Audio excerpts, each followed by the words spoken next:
علی کے باب میں سوچیں تو جان نکلتی ہے، علی کے باب میں سوچیں تو جان نکلتی ہے، شعور عقل بشر تجھ سے ماورا ہے علی، اور یہی صراط حقیقت، یہی سراج ازل، خدا کے شہر کا آسان راستہ ہے علی۔ مولا کائنات کی ذات پر درود بھیجیے گا۔ اللہم صلی علی محمد وآل محمد وعجل فرجہم۔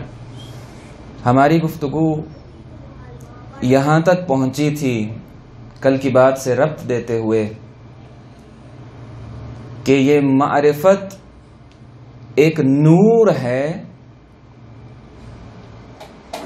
اور روایت بھی ہم نے پڑھی کہ المعرفت نور القلب، کہ یہ معرفت قلب کا نور ہے، ہمارے نفس کا، ہماری جان کا، ہماری حقیقت کا نور ہے، اور یہ نور ہی ہے جو چیزوں کو روشن کیا کرتا ہے، اور اگر یہ نور نہ ہو تو زندگی پر تاریکی کے بادل چھا جاتے ہیں، اور پھر انسان صحیح رستے کی شناخت سے بھی محروم رہ جاتا ہے۔ اور عزیزو، یہ بات عرض کی کہ یہ معرفت جہاں آتی ہے اپنی تاثیر رکھتی ہے۔ بس یہیں سے بات کو آج آگے لے کر کے بڑھیں گے کہ یہ معرفت اپنی تاثیر رکھتی ہے، ہو نہیں سکتا، ممکن نہیں ہے۔ یہ نظم دقیق کائنات ہے جو کل تفصیل سے عرض کیا کہ جہاں یہ معرفت آ جائے تو ممکن نہیں ہے کہ اس معرفت کا اثر نہ ہو۔ بس یہاں سے آج بات آگے بڑھے گی ہماری۔ ایک دفعہ پھر درود بھیجیے گا خاندان اہل بیت پر۔ اللہم صلی علی محمد وآل محمد وعجل فرجہم۔ جس طرح سے اس مادی نور کو اگر ہم مد نظر رکھیں تو ہمیں دکھائی دیتا ہے کہ یہ مادی نور اپنی تاثیر رکھتا ہے۔ یہی کرنٹ جو اس وقت تاروں کے اندر آ رہی ہے اور ان لائٹس کو روشن کر رہی ہے، ممکن نہیں کہ اگر یہ نور ان تاروں کے ذریعے سے آ رہا ہو اور اس بلب تک پہنچ رہا ہو تو ممکن نہیں ہے کہ یہ روشن نہ ہو، اس کی تاثیر کو قبول کرنے سے انکار کر دے۔ اور اگر روشن نہ ہو تو دو ہی صورتیں ہیں کہ یا وہ نور اور وہ کرنٹ پہنچ نہیں رہا اس تک، یا اس کے اندر جلنے کی صلاحیت ختم ہو چکی ہے، فیوز ہو چکا ہے۔ ممکن نہیں ہے کہ یہ تاریں سالم ہوں، بٹن جو رستے میں لگاتے ہیں کہ یہ کرنٹ نہ پہنچے، یہ مانع اور رکاوٹ ہے۔ اس طرح کا کوئی مانع اور رکاوٹ رستے میں نہ ہو اور نور پہنچ رہا ہو تو اگر فریج میں پہنچے گا تو ٹھنڈا کرے گا یہ نور تاثیر، اگر ہیٹر میں پہنچے گا گرمی ایجاد کرے گا، اگر ایک چراغ میں پہنچے گا تو نور بانٹنا شروع کرے گا، اور اگر اس میں آئے گا تو آواز کو بلند کر دے گا۔ بس یہ نور اگر اس کے رستے میں رکاوٹ نہ ہو اور وہ چیز کے جس پر اس کی تاثیر ہونی ہے اس میں قبول کرنے کی صلاحیت ہو، مر نہ چکی ہو، تو ممکن نہیں ہے کہ یہ اپنی تاثیر نہ دکھائے۔ جب مادی نور کی یہ صورتحال ہے تو وہ معرفت جو قلب مومن میں آ کر اس کو منور کر دیتی ہے، کیسے ممکن ہے کہ اپنی تاثیر نہ دکھائے؟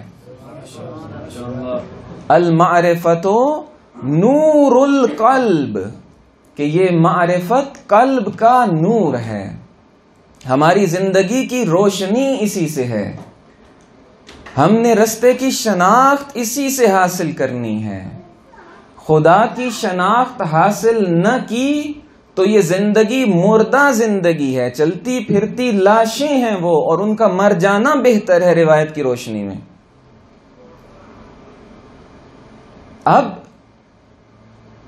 تاثیر کے رستے میں جس طرح سے یہ بٹن آف نہیں ہونا چاہیے، ایک مانع ہے اس کے پہنچنے میں، تار کٹی ہوئی نہیں ہونی چاہیے، مانع ہے اس کرنٹ کے رستے میں، تار ٹوٹی ہوئی نہیں ہونی چاہیے، مانع اور رکاوٹ ہے اس نور کے رستے میں. اسی طرح سے عرض کیا تھا کہ سب سے بڑا مانع یعنی منع کرنے والا، روکنے والا، رکاوٹ، سب سے بڑی رکاوٹ اس نور معرفت کے رستے میں اور اس کی تاثیر کے رستے میں، اگر کہیں ہمیں تاثیر نہ دکھائی دے تو آج ذرا اس بات کو ہم کھولنا چاہ رہے ہیں.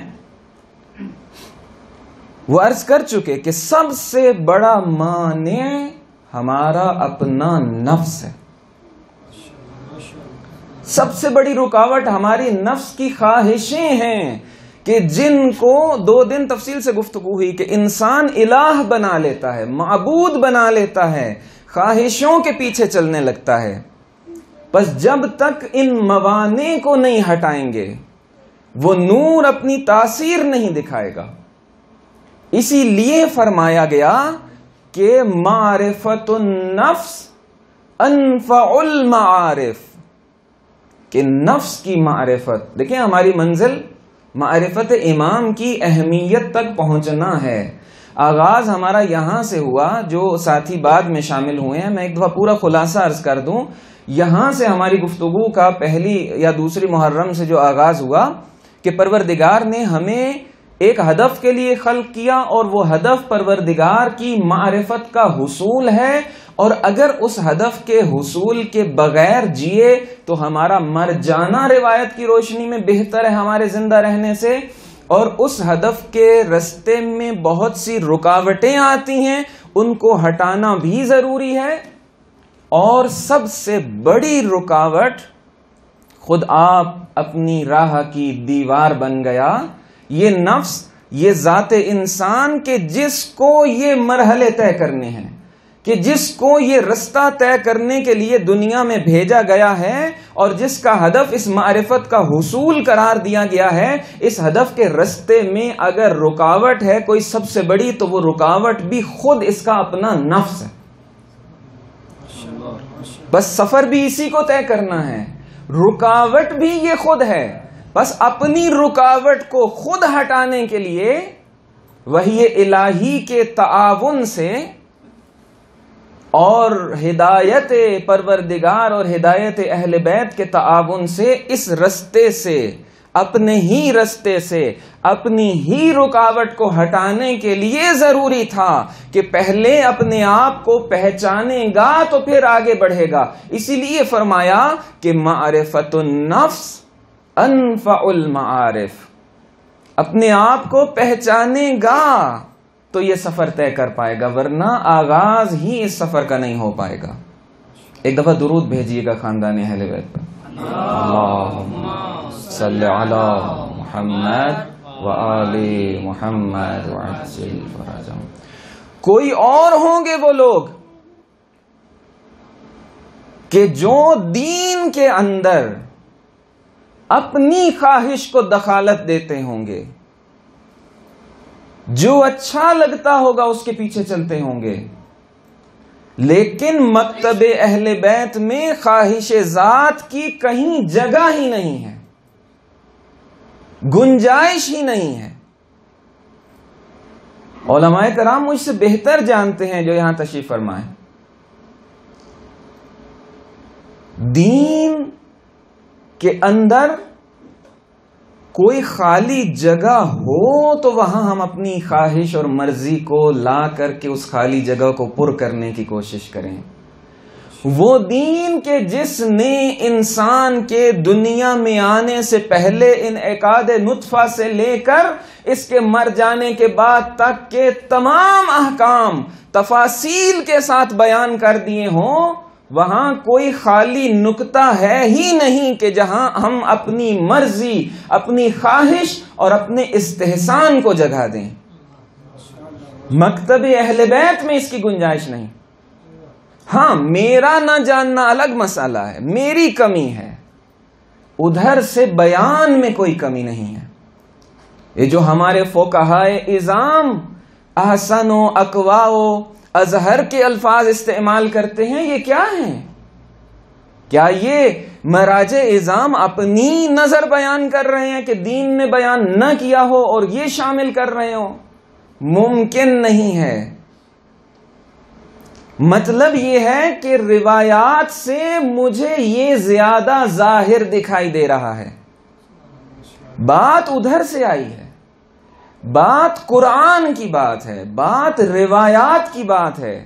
اپنی مرضی کی دخالت ممکن نہیں ہے مکتب اہل بیت کے اندر۔ ہاں، دین کے معاملے میں اگر کوئی اپنی رائے دے سکتا ہے، ہمارے علماء اور فقہا اپنی رائے نہیں دیتے، وہاں سے سمجھتے ہیں کہ ہمیں شریعت سے یہ سمجھ میں آیا ہے، اپنی بات نہیں کرتے۔ اگر کوئی دین میں رائے دینے کا حق رکھتا ہے تو وہ فقط 14 ہیں، کوئی 15واں نہیں ہے۔ یہ اساس اور بنیاد ہے مکتب اہل بیت کی تعلیمات کی۔ پس یہ نفس یہاں بھی دخالت اسے نہیں دینے دی گئی، اپنی خواہش پہ نہیں چلنا پڑے گا، ان کی مرضی اور ان کی اطاعت پر چلنا پڑے گا۔ اور جو اپنی خواہشوں پر چلے ان کے انجام ہم ابھی تک دیکھ رہے ہیں، لیکن جنہوں نے اپنی خواہشوں کو پروردگار کے سامنے تسلیم کیا ہوا ہے، وہ ہستیاں ہیں کہ جو حق رکھتی ہیں اظہار نظر کرنے کا، وہ آنکھیں کہ جو اپنی مرضی سے دیکھنا شروع کریں، پروردگار ان آنکھوں کے آگے پردے ڈال دیتا ہے۔ کل اور پرسوں کی گفتگو کے ساتھ جوڑیے، اور نظام دقیق کائنات خود بخود ان آنکھوں کو اندھا کر دیتا ہے، جبکہ ایک طرف وہ عالم ہے، مرضی پروردگار اتنی غالب ہے کہ وہ آنکھیں آنکھیں نہیں رہتی، عین اللہ بن جاتی ہیں، وہ ہاتھ ہاتھ نہیں رہتے، ید اللہ بن جاتے ہیں، اور وہ چہرہ چہرہ نہیں رہتا، وجہ اللہ بن جاتا ہے۔ درود بھیجیے گا مولا کائنات کی ذات پر۔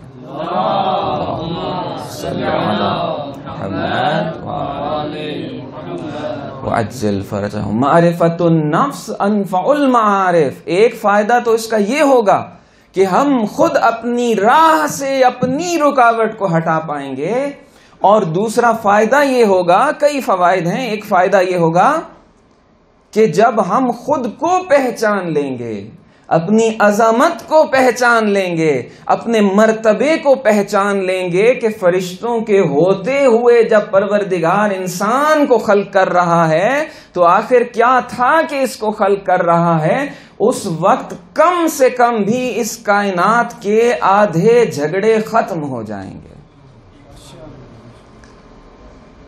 ان آیتوں پر تھوڑا سا ہم غور کریں۔ جعل لکم، خلق لکم، سخر لکم، تھوڑا اکٹھا تو کریں ہم ان آیتوں کو، پھر پتہ چلے گا پروردگار نے کیا کچھ بنا دیا اس انسان کے لیے۔ پہچانے تو صحیح ہم اپنے آپ کو۔ خلق لکم ما فی الارض جمیعا، انسان کے لیے بنایا جو کچھ زمین میں ہے۔ جب انسان کو ان باتوں کا پتہ چلے گا، جھگڑے ختم ہونا شروع ہو جائیں گے۔ چھوٹی لگیں گی یہ باتیں، اپنا آپ بہت بڑا لگے گا۔ اور پھر جہاں خلق لکم ما فی الارض فرمایا، اگلے مرحلے میں سخر لکم ما فی السماوات وما فی الارض جمیعا منہ، دائرہ بڑھا دیا پروردگار نے کہ انسان صرف زمین نہیں، آسمانوں اور زمین میں جو کچھ ہے دست بستہ تمہارا غلام بنا دیا گیا ہے۔ ہماری کمی ہے کہ ہم نے ان چیزوں کو اپنی غلامی میں لیا نہیں ہے، اور ان چیزوں سے اور ان چیزوں کو تسخیر کرنے کا ہنر حاصل نہیں کیا۔ یہ ہماری کمی ہوگی، ادھر سے کوئی کمی نہیں ہے۔ سخر لکم، سب تسخیر کر دیا، دست بستہ غلام بن کے یہ کائنات اس حضرت انسان کے آگے کھڑی ہے۔ انسان کامل کی اس کائنات پر تاثیر کو نہ سمجھ پانے والوں، کاش ان آیتوں میں غور کیا ہوتا۔ گھر میں ایک کھلونا لے کر کے چلے جائیں، ایک چھوٹی سی گاڑی ایک کار لے کر کے چلے جائیں، 2 بچے ہوں، ایک گاڑی ہو، جھگڑ پڑیں گے آپس میں، ایک کہے گا میں اس سے کھیلوں گا، دوسرا کہے گا میں اس سے کھیلوں گا، لیکن وہ ماں باپ کے جو اس کے لیے یہ تحفہ لے کر کے آئے ہیں، کبھی ماں باپ کو جھگڑتے دیکھا اس گاڑی کے لیے؟ باپ کہے میں نے اس سے کھیلنا ہے، ماں کہے میں نے اس سے کھیلنا ہے، ممکن دکھائی دیتا ہے؟ اپنے آپ کو اس ماں باپ کی جگہ پر لائیے، ممکن نہیں ہے۔ کیوں؟ کیونکہ معلوم ہے کہ یہ بہت چھوٹا ہے، میں بہت بڑا ہوں، میں اس کھلونے کی وجہ سے اپنی اہلیہ سے جھگڑوں گا کہ میں نے اس سے کھیلنا ہے۔ ممکن نہیں ہے۔ ہنسی آ رہی ہے کچھ لوگوں کو، چونکہ ممکن نہیں ہے، اتنے بڑے ہو چکے ہیں ہم اور آپ، بچے نہیں رہے۔ اب اگر ہمیں اس کائنات کی حقیقتوں کا پتہ چل جائے اور اس میں اپنے کردار و اپنی تاثیر و اپنے تصرف کا پتہ چل جائے تو پھر ایک مصلی کے لیے جھگڑنا بہت چھوٹا لگے گا، ایک ممبر کے لیے جھگڑنا بہت چھوٹا لگے گا، ایک مدرسے کی پرنسپل شپ کے لیے جھگڑنا بہت چھوٹا لگنے لگے گا۔ درود بھیجیے گا مولا کائنات کے ساتھ، صلی علی محمد وآل محمد وعجل۔ مومن کا مقام جو پروردگار نے عطا کیا ہے اس کو، یہ جیسے عرض کیا معرفت اپنی تاثیر رکھتی ہے۔ کرنٹ تھوڑا ہو تو تھوڑی روشنی دیتا ہے، بڑھتا چلا جائے بڑی بڑی چیزوں کو روشن کرنے کی صلاحیت رکھتا ہے۔ بس یہ معرفت ایک تشکیکی چیز ہے۔ تشکیکی تو آپ بہتر سمجھتے ہیں ان کے لیے جن کے لیے ریکارڈ ہو رہا ہے، لیولز ہیں اس کے، کم کو بھی معرفت کہتے ہیں، اس سے زیادہ والی کو بھی معرفت ہی کہتے ہیں، اس سے زیادہ والی کو بھی معرفت ہی کہتے ہیں، لیکن مرتبے مختلف ہیں، ایک کم معرفت ہے ایک زیادہ ہے۔ بس معرفت کی کمی اور بیشی، معرفت کے دائرے کا تنگ ہونا اور وسیع ہونا اپنے لحاظ سے الگ الگ تاثیر دکھاتا ہے۔ جتنی اس میں زیادتی اضافہ کرتے چلے جائیں گے اس کی تاثیر بڑھتی چلی جائے گی، اور ایک مرحلہ وہ آئے گا کہ جب ایک شخص اپنے چوتھے امام کی خدمت میں حاضر ہوگا اور پھر اس با معرفت شخص کا مقام پوچھے گا اور عرض کرے گا مولا کے سامنے اور بارگاہ میں کہ اے مولا یہ فرمائیے کہ ما حق المؤمن علی اللہ، کہ مؤمن کا اللہ پر حق کیا ہے۔ ہم میں سے اگر کوئی ہوتا تو ڈانٹ دیتا کہ اللہ کے مؤمن پر حق کی بات کرو، مؤمن کا اللہ پر کہاں سے حق آیا؟ بات بھی ہمارے لحاظ سے صحیح ہے، ہم نہیں حق رکھتے، اس کی عنایت ہے جو اس نے کہا اور کچھ حقوق اپنے ذمے لے لیے۔ یہ سانسیں لینا کتنا بڑا احسان ہے اس کا۔ یہ مجلس اعضاء میں جو آج آپ اور ہم بیٹھے ہیں صحت کے ساتھ سلامتی کے ساتھ اپنے قدم پر چل کر آئے ہیں، اس سے بڑی اور نعمت کون سی ہوگی کہ پروردگار ہمیں عطا کرے، اب ہم حق جتلانے لگے پروردگار کے اوپر۔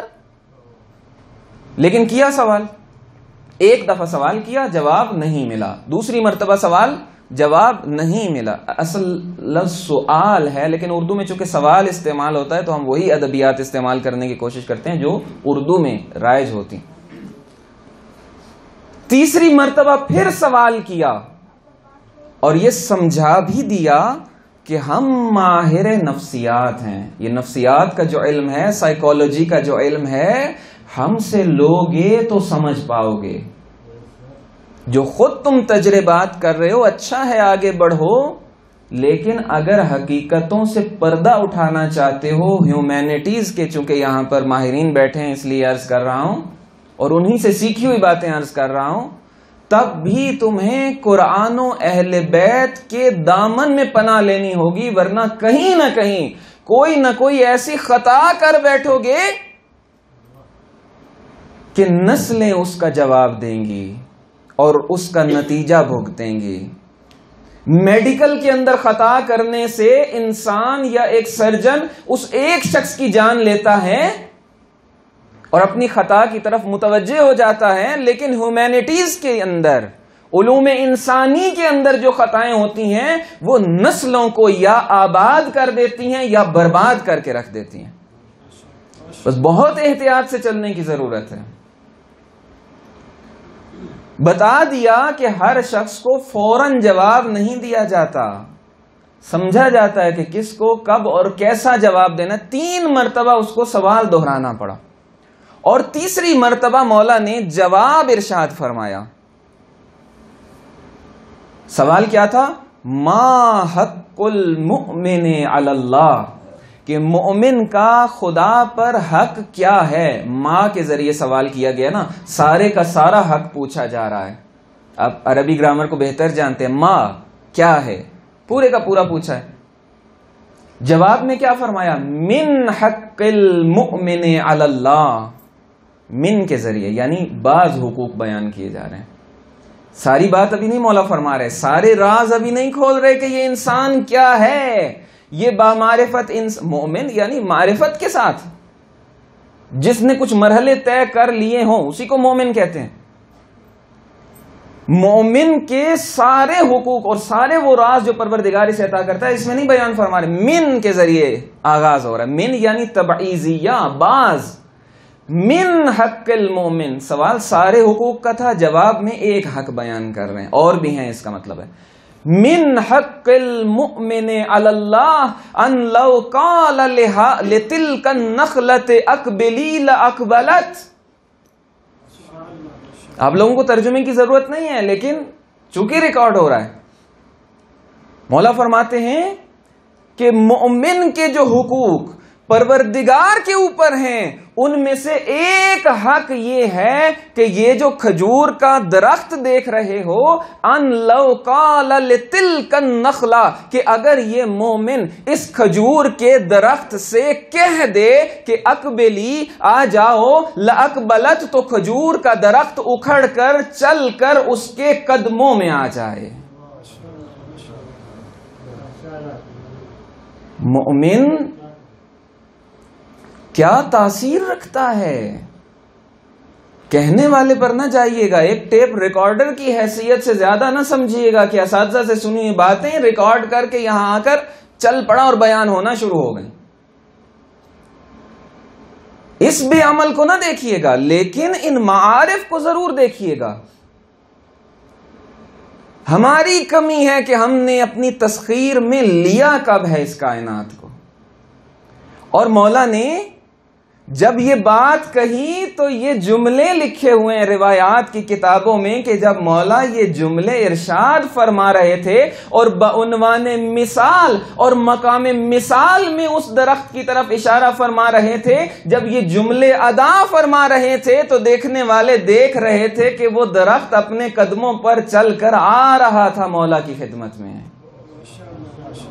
یہاں پر 2 باتیں سمجھا دیں، 2 باتیں سمجھا دیں، ایک مومن کے حق کو سمجھا دیا اور ایک مومن کی تاثیر کو سمجھا دیا، اور بتا دیا کہ مومن اگر کہے تو درخت بھی چلنے لگیں، اور وہاں یہ بھی سمجھا دیا کہ تمہارے اور ہمارے درمیان فرق کیا ہے کہ تمہیں کہنا پڑے گا، لیکن ہم اہل بیت وہ ہیں کہ مقام مثال میں اگر ایک درخت کی طرف اشارہ بھی کر دیں تو کہنے کی ضرورت نہیں ہے، وہ قدموں پر چلنا شروع ہو جائے گا۔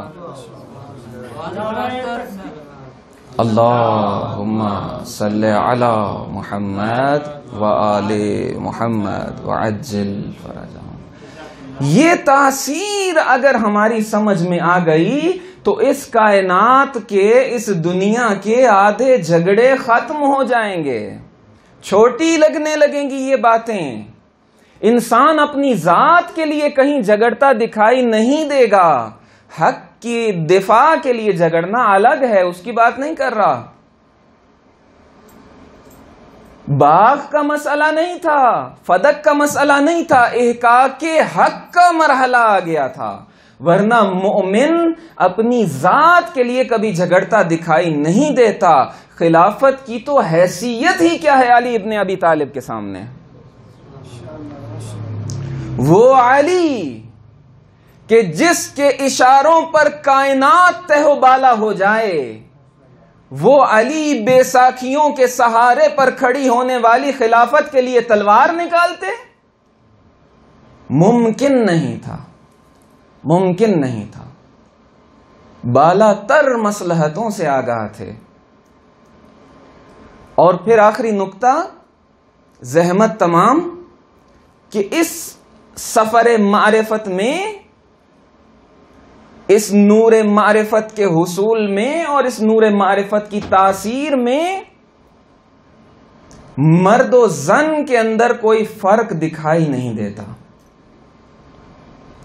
یہ نہیں ہے کہ صرف صنف مردانہ سے کوئی اس سفر کو طے کر سکتا ہے. نہیں، کوئی قید نہیں ہے.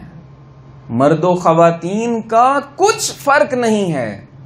پروردگار نے بعض خواتین کو قرآن مجید کے اندر رول ماڈل بنا کر پیش کیا ہے. موسیٰ کا تذکرہ بھی قرآن مجید کے اندر ہے. مادر عیسیٰ کا تذکرہ بھی قرآن مجید کے اندر ہے. فرعون جیسے نالائق اور بے معرفت شخص کی با معرفت اہلیہ کا تذکرہ بھی قرآن مجید کے اندر موجود ہے. بس یہ تذکرے پروردگار نے بیان کر کے ہمیں یہ سمجھا دیا کہ میدان معرفت کے اندر مرد و خواتین کا فرق مٹ جاتا ہے. منصب ایک الگ چیز ہے. حکمتیں تھیں پروردگار کی، خواتین کی حفاظت مقصود تھی. اس گوہر کو، اس گوہر ہستی کو سنبھال کر محفوظ رکھنا مقصود تھا. اور کچھ حکمتیں تھیں کہ جس کی وجہ سے ظاہری منصب نہ دیے پروردگار نے، ورنہ مقام و مرتبے میں اگر خاتون آگے نکلنا چاہے تو اس کے رستے میں کچھ رکاوٹ نہیں ہے. معرفت کا لامحدود سفر ہے کہ جس میں نہ مرد کی قید ہے نہ خاتون کی قید ہے.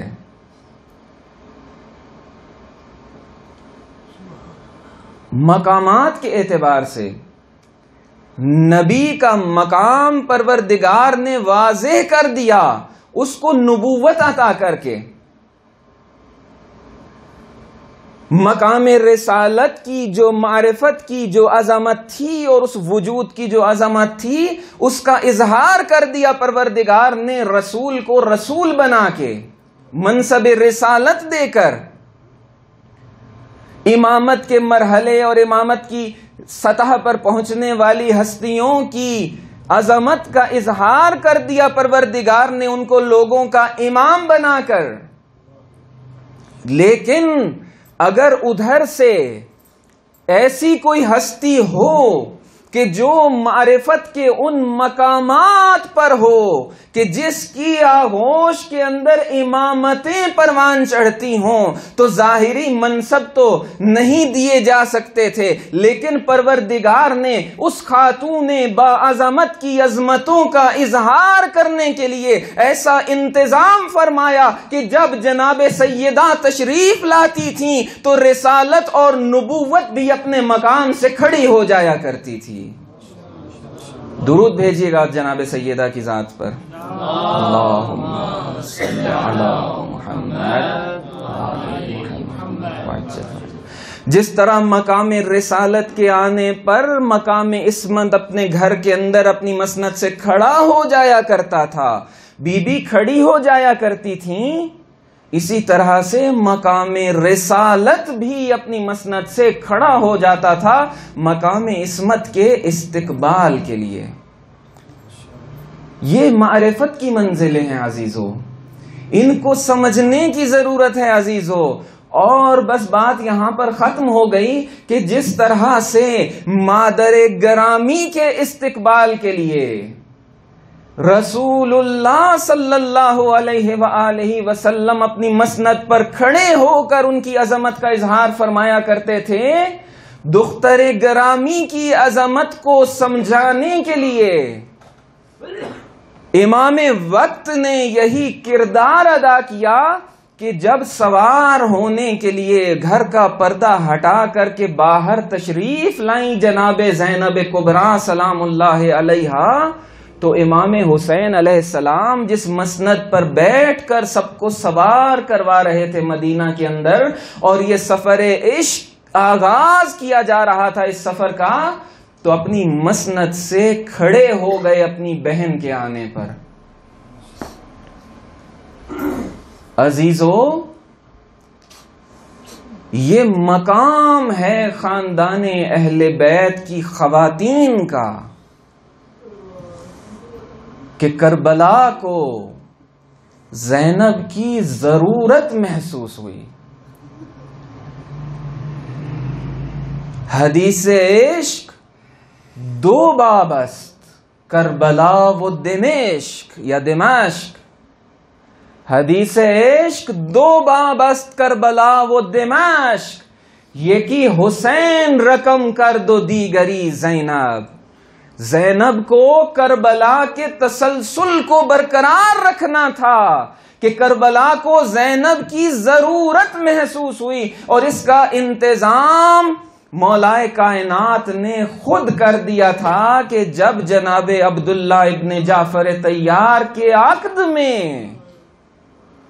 بھیجا تو شرط عقد قرار دیا کہ اے عبداللہ، میری زینب کو کبھی اپنے بھائی کے ساتھ مدینہ چھوڑنا پڑ گیا تو یہ شرط ہے اس عقد کے اندر کہ تم روکو گے نہیں۔ جانتے تھے یہ انتظامات بہت پہلے سے کر دیے گئے تھے، یہ تاریخ بہت پہلے سے طے ہو چکی تھی، یہ مرحلے بہت پہلے سے لکھے جا چکے تھے۔ کچھ قربانیوں کی ضرورت پڑ گئی تھی رسول اللہ کی شریعت کو۔ جب الوداع کر کے آئے ہیں، چند لمحے آپ کے لوں گا، اپنے نانا کی قبر سے دوبارہ گئے ہیں اور پھر تیسری مرتبہ بھی گئے ہیں۔ ایک رات میں حسین اپنے نانا سے 3 بار وداع کرنے کو گئے ہیں، اور پھر حالت نومیہ کے اندر جو رسول اللہ صلی اللہ علیہ وآلہ وسلم سے گفتگو ہوئی تو امام حسین علیہ السلام نے عرض کیا کہ نانا، میرا جی چاہتا ہے کہ مجھے بھی اس قبر کے اندر اپنے ساتھ لٹا لیجئے۔ جب نانا نے دیکھا کہ حسین کے لیے میری قبر کو چھوڑنا بڑا مشکل ہو رہا ہے تو حکم الہی کو بیان کیا، ارشاد فرمایا، بیٹے حسین، میری شریعت کو بچانے کے مرحلے ہیں، 1,24,000 کی محنت کو بچانے کے مرحلے ہیں۔ کیا ارشاد فرمایا کہ ان اللہ قد شاء ان یراک قتیلا، کہ اب مرضی پروردگار اور مشیت الہی کا وہ مرحلہ آ پہنچا ہے کہ آپ کو قتل ہونا ہے، شہید ہونا ہے راہ رسالت میں، پیغام رسالت کی حفاظت کے لیے۔ لیکن گریہ کیا اس بات پر کہ مجھے، اے میرے نانا، اپنی کوئی فکر نہیں ہے، میں ان بیویوں کے لیے بےتاب ہو رہا ہوں، میں زینب و ام کلثوم کے لیے بے چین ہوں، میں رباب و لیلا و سکینہ کے لیے بےتاب ہوں۔ تو اگلا جملہ ارشاد فرمایا کہ ان اللہ قد شاء ان یراہن سبایا، کہ اب مشیت پروردگار یہ ہے کہ ان کو اسیر دیکھے۔ بس عزیزوں، یہ وہ بی بی ہیں کہ جو اپنے شوہر کے پاس جاتی ہیں اور ادب کے ساتھ بیٹھ جاتی ہیں ان کے سرہانے کہ جو بستر بیماری پر ہیں، جعفر طیار کے بامعرفت فرزند۔ جب بی بی نے گریہ شروع کیا تو پیشانی پر آنسو جب گرے تو جعفر طیار کا بیٹا بیٹھ جاتا ہے، کہتا ہے بی بی خیریت تو ہے؟ ہاں، بھائی حسین نے مدینہ چھوڑنے کا فیصلہ کر لیا ہے. مجھے بھی اپنے بھائی کے ساتھ جانا ہے. شوہر تھے نا، اجازت کو ضروری سمجھتی تھیں، اجازت ملی. وہ بامعرفت شخص کہ جو اپنی مجبوری کی وجہ سے ہمراہی حسین کے اس مقام سے اپنے آپ کو محروم ہوتا دکھائی دے رہا تھا، ایک گزارش کرتے ہیں کہ بی بی میرے ان 2 بیٹوں اون و محمد کو ساتھ لے کر کے جائیے. اگر حسین پر اور اولاد حسین پر کوئی وقت آ گیا تو بی بی پہلے میرے بچوں کو قربان کرنا، بعد میں حسین کے بچوں کی باری آئے گی. یہ وہ والدہ ہے کہ جو اون و محمد کو ساتھ لے کر کے تو چلی ہے، لیکن حسین اتنے عزیز تھے اس بہن کو کہ اپنے بچوں پر نہیں روئی ہے یہ ماں. اون و محمد پر گریہ نہیں کیا اس ماں نے. جب دربار شام کے اندر بی بی نے عزاداری کو منعقد کرنے کے لیے مجلس عزا کا قیام کیا اور سر منگوائے گئے، ہر بی بی اپنے اپنے شوہر کا، بھائی کا، بیٹے کا سر گود میں لیے اس کو پرسا دے رہی تھی، گریہ کر رہی تھی، لیکن 2 سر اس طرح سے ایک سائیڈ پر رکھے تھے کہ شام کی خواتین نے یہ کہنا شروع کیا کہ کیا یہ لاوارثوں کے سر ہیں؟ عزیزوں، زینب کی آواز آئی جو آغوش میں سر حسین کو لیے ہوئے تھی کہ نہیں نہیں، یہ میرے بیٹوں کے سر ہیں، لیکن میں آج حسین پر گریہ کروں گی. عزیزوں، یہ وہ ماں ہے کہ جو مدینہ سے اپنے ان جگر کے ٹکڑوں کو لے کر کے چلی، لیکن پورے رستے اپنے گھر واپس آنے تک ان بچوں کو نہ روئی. جناب زینب، آج آپ کے یہ عزادار آپ کے بچوں پر گریہ کرنے کے لیے آ گئے ہیں. عزیزو، عاشورہ کا دن جب سب انصار شہید ہو چکے تو بی بی نے اپنے بچوں کو تیار کروایا. یہ وہی بی بی ہیں جو ایک رات پہلے اپنے بچوں کو اپنے پاس بٹھائے تھیں. جب حسین ابن علی خیموں کا چکر لگا رہے تھے، ایک ایک خیمے میں جا کر خبر لے رہے تھے، جب زینب کبریٰ کے خیمے میں تشریف لائے تو منظر کیا دیکھا؟ ماں اپنے بچوں سے کہہ رہی تھی، بچوں کل روزے قربانی ہے، اپنے باپ کا دیا ہوا سبق یاد رکھنا، حسین کے بچوں سے پہلے زینب کے بچوں تم نے قربان ہونا ہے. بس اصحاب چلے گئے. اب بنی ہاشم کی قربانیوں کا مرحلہ آ گیا، ابو طالب کی اولاد کی قربانیوں کا مرحلہ آ گیا. بنی ہاشم میں فقط ابو طالب کی اولاد تھی کربلا میں. ابو طالب نے کیسی تربیت کی تھی اپنی اولاد کی کہ اس اولاد نے کربلا سجا کر شیطنت کی بساط لپیٹ کر کے رکھ دی. تیار کروایا اپنے دونوں بچوں کو. بس آخری جملہ لے کر کے آئیں. روایت کے جملے ہیں بچوں کے، ان اپنے پھولوں کی آنکھوں میں سرما ڈالا بی بی نے،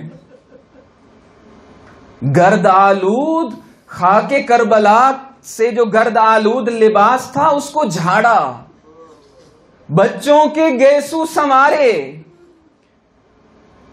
اپنی ان قربانیوں کو سجایا، تیار کر کے دونوں ہاتھوں میں دونوں بچوں کو پکڑا اور لے کر کے آئیں اپنے بھائی حسین کے پاس کہ بھائی حسین، بہن کو مایوس نہ لوٹانا، میرے ان بچوں کو جنگ کی اجازت دے دیجئے. مولا نے کہا کہ بہن زینب، ان کے والد عبداللہ ہیں. بی بی کہتی ہیں کہ ان کے والد نے اسی وقت یہ کہہ دیا تھا اور بھیجا ہی اسی لیے تھا کہ حسین کے بچوں سے پہلے میرے بچوں کو قربانی کے لیے بھیجا جائے. تو جب اتنا اصرار کیا بی بی نے تو مولا نے اشارہ کر دیا کہ بہن زینب بسم اللہ. سوار کروایا اپنے بچوں کو. بنی ہاشم کے یہ جوان اس طرح سے جھپٹے لشکر اعداء کے اوپر جعفر طیار کے پوتے تھے نا، علی مرتضیٰ کے نواسے تھے نا. اونو محمد نے اس طرح سے حملہ کیا، ایک بھائی میمنہ پر جھپٹا، ایک بھائی نے میسرہ پر حملہ کیا، پلٹ دیا میمنہ کو میسرہ کے اوپر. چھوٹا بھائی جنگ لڑتے لڑتے گرا، بڑا بھائی متوجہ ہوا، آواز دی بھیا کچھ انتظار کر لو، ہم بھی تمہارے پیچھے پیچھے آ رہے ہیں. جب بڑا بھائی بھی گرا، شہادت کی دہلیز پر اپنے آقا کو آواز دی، آقا ہمارا سلام قبول کر لیجئے. حسین ابن علی نہ جانے کس طرح سے بہن زینب کے شہید بچوں کے پیکر پر گئے ہوں گے. حسین ابن علی نے ایک بازو میں ایک بچے کو لیا، دوسرے فرزند کو دوسرے بازو میں تھاما، سینے سے لگایا زینب کے لال کو، دوسری طرف سے زینب کے دوسرے لال کو لگایا، خیموں کی طرف لے کر کے چلے، پاؤں زمین پر خط دیتے ہوئے جا رہے ہیں. خیموں کے باہر زینب کے بچوں کے لاشوں کو رکھا. عزیزو، جب بھی کوئی لاشا حسین ابن علی خیموں کی طرف لے جاتے تھے، خواتین میں سب سے پہلے بہن زینب ہوا کرتی تھی جو حسین کو اس لاشے کا پرسہ دیا کرتی تھی. لیکن یہ منظر بدل گیا، یہ سنت زینبیہ بدل گئی. باقی خواتین موجود ہیں لیکن زینب کہیں دکھائی نہیں دیتی ہے. بیبیاں سمجھی بچوں کے لاشیں ہیں، کہیں غش کھا کر گری پڑی ہوں گی، لیکن بی بی اس وجہ سے نہ آئی کہ کہیں میرا بھائی حسین مجھے دیکھ کر شرمندہ نہ ہو جائے. ایک بی بی نے کندھا ہلایا، بی بی سجدے کے اندر موجود، ایک بی بی نے کندھا ہلایا، زینب سجدے سے سر اٹھاؤ، اونو محمد آئے ہیں. بی بی خیمے سے باہر نکلی، اونو محمد کے لاشوں کے پاس آقا حسین سر جھکائے کھڑے ہیں. بی بی زینب آگے بڑھی. اب بیبیاں سمجھ رہی تھی کہ زینب غش کھا کر گر جائے گی، لیکن وہ مقام معرفت تھا عزیزو. زینب نے اونو محمد کے لاشوں کو ہٹا کر درمیان میں جگہ بنا کر سر سجدے میں رکھ کر کہا، پروردگار تیرا شکریہ، تو نے زینب کی قربانی کو قبول کر لیا.